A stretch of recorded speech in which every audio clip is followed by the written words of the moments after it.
Hello. Today we'll be providing an overview of WIOA case file monitoring. This will include an introduction on how BWDA Oversight Services uses its new online monitoring functionality in CWDS.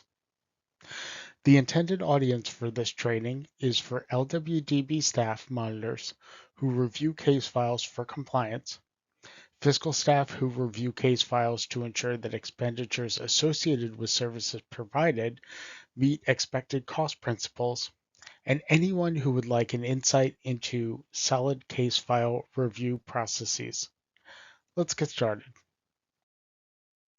In this presentation, we will review the local oversight/monitoring plan, the methodology and procedure BWDA Oversight Services takes when monitoring case files, historically common monitoring findings, resources to prevent future and repeat monitoring findings, and how case file monitoring is performed through the online monitoring app in CWDS 2.0.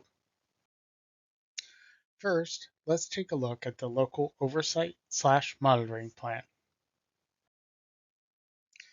Local oversight/monitoring plans are a required element all local boards need in accordance with L&I's Workforce System Policy 183-01 Change 1, Oversight and Monitoring. These plans must be revised annually and provide the framework for all monitoring activities to ensure local board subrecipients demonstrate compliance and accountability for the grant funding for which they are contracted.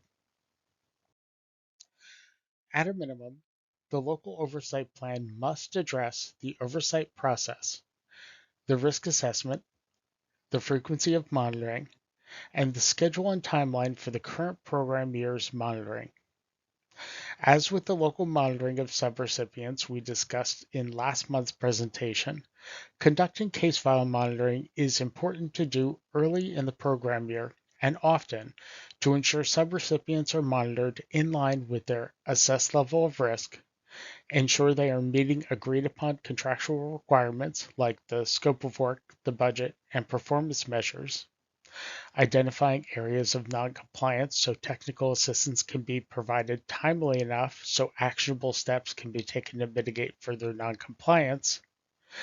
The effectiveness of the local oversight and monitoring process can be evaluated, and so that local areas can provide the results of their monitoring to BWDA in a timely manner to avoid findings. Next, let's discuss what goes into Oversight Services case file review monitoring and what areas are emphasized. Out of all the references Oversight Services uses while monitoring case files, one of the most important is L&I's System of Record policy. Among other things, the System of Record policy requires all WIOA, Wagner-Peiser, and Trade Act participant, provider, employer, and financial data be entered into CWDS as the sole system of record. It's essential for case file information to be entered into CWDS to ensure a common record, because CWDS is a secure location to safeguard personally identifiable information, and to confirm data accuracy, something necessary to ensure eligibility is properly determined, expenditures are made in compliance with the law and regulations, and so negotiated performance metrics are met and documented at the local and state level. Also, the COVID-19 pandemic highlighted the need to be able to access a participant's full case file information remotely in a way that ensures data security in the event of a short or longer term disruption of normal operations. On this slide is a list of things we look for when reviewing a WIOA Adult or Dislocated Worker case file. These include, but are not limited to, eligibility determinations and second-level supervisory review of eligibility, case notes, the IEP, referrals to services, including training services and supportive services, and follow-up. On this slide is just a portion of the 4-page WIOA Adult Dislocated Worker Case File Review tool, but you can see the level of detail Oversight Services goes into when reviewing case files and the need for meticulous record keeping. Similar to what Oversight reviews during its WIOA Adult or Dislocated Worker Case File Review, here is a list of things reviewed as part of its Youth Case File Review. These include, but are not limited to, eligibility determinations and second-level supervisory review of eligibility, case notes, the ISS, referrals to services including supportive services, and follow-up. As you just saw on the Adult Dislocated Worker Participant File Review tool, on this slide is a portion of the 4-page WIOA Youth Participant File Review tool. Again, you can see the level of detail Oversight Services goes into when reviewing case files and also the need for meticulous record keeping. While we review the entire case file with the monitoring tools on the previous screens, there are items Oversight Services focuses on each year. These include timely and complete data entry into the system of record, creation and maintenance of the IEP and ISS documents, eligibility determination and second-level supervisory review, documented training, supportive services, needs-based, and incentive payments. On this slide, we've added historically common case file review findings. Hopefully you notice the correlation between Oversight's areas of focus and the historical findings because they are near exact matches and where we provide the most technical assistance. Before we move on to the next and final section of this presentation, this slide has a link to various federal and state references to gather additional information on the items Oversight reviews during its monitoring. You'll be able to access the links on the PDF version of this presentation, which will be added to the BWDA Media Library. For the final section of this presentation, we'll briefly go through the steps of what local board staff will need to do to upload the necessary case file information into CWDS when it doesn't already exist in the system of record. As part of the monitoring, the assigned oversight analyst for the local area will provide a list of case files they will be monitoring. As a general rule, this includes at least one case file from every funding stream from every local office in the local area. Only those with CWDS access to the AP online monitoring admin local office role will be able to access the list of case files. This role is restricted to local board staff with the need to access CWDS online monitoring functionality. Once on the CWDS 2.0 homepage, log in using your BUser credentials. You should see the LWDB monitoring app where you will access the LWDB monitoring dashboard. If you need more detailed instructions, please access the LWDB Accessing CWDS job aid in the CWDS Help Center.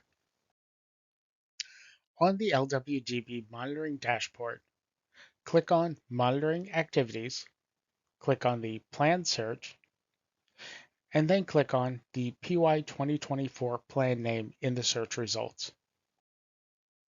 On the Plan Search results screen, locate activity named Document Request 4B, Local Monitoring, One-Stop Operator, and Performance, and click on the ellipses, then click on View. Next, click on the Documents tab. Click on the down arrow for Document Request 1, Current Local Oversight Plan, to expand the list of uploaded documents. Click on the file name for the list of case files uploaded by the analyst.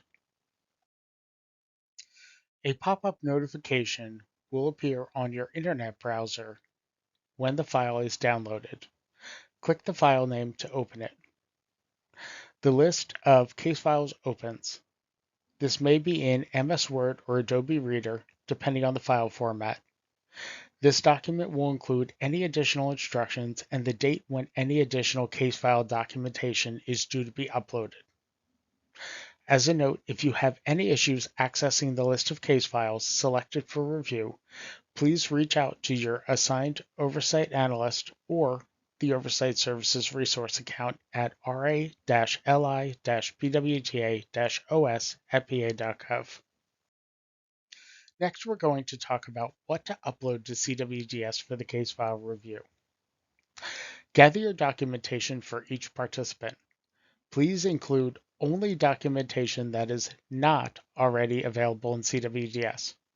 Some of these examples may include, but are not limited to, the Grievance and Complaint Procedure Acknowledgement Form, the Statement of Family Size Family Income, the Supervisory Second Level Review Form, the Supportive Services Needs Related Payments Incentive Receipt Forms signed dated by the participant and staff, OJT and ITA signed contracts and payment documentation, and any other WIOA documentation that is not in CWDS but necessary to conduct a case file review.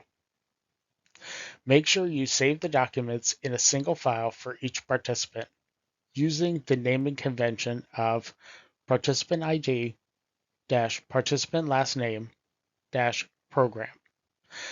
In the example below, it has the participant ID Jones WIOA OSY.pdf. Once you have saved the case file information, you will need to upload it into CWDS for the case file review. Access the PY 2024 plan activity named Document Request 1, Current Local Oversight Plan, using steps 1 through 7 for accessing the case file review listed above. Then click on the Add Documents button. Click on the Add Documents pop-up modal. Click on the Choose Files button.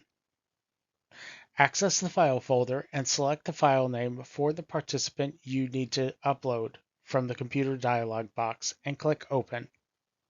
You may also drag and drop your files into the box. Please note that only 10 documents can be uploaded at a time, and review the allowable file types. Each one of these documents can only be a maximum of 10 megabytes each. On the Add Documents pop-up modal, check to ensure the file you selected is there. Click on the Upload Files button on the pop-up modal. Verify your case file documents have been uploaded into CWDS. Again, if you have any issues uploading case file documents for review, please reach out to Oversight Services at the resource account or your assigned analyst. This presentation, including all the resources, will be added to the BWDA Media Library on the L&I website for your future reference. If you are attending the live session, please feel free to put any questions you may have in the chat and we'll respond to as many as possible. If you're viewing this presentation after the session and have any questions, please direct them to the BWDA Oversight Services resource account above or contact the assigned analyst for the local area. Thank you again for your time and attendance.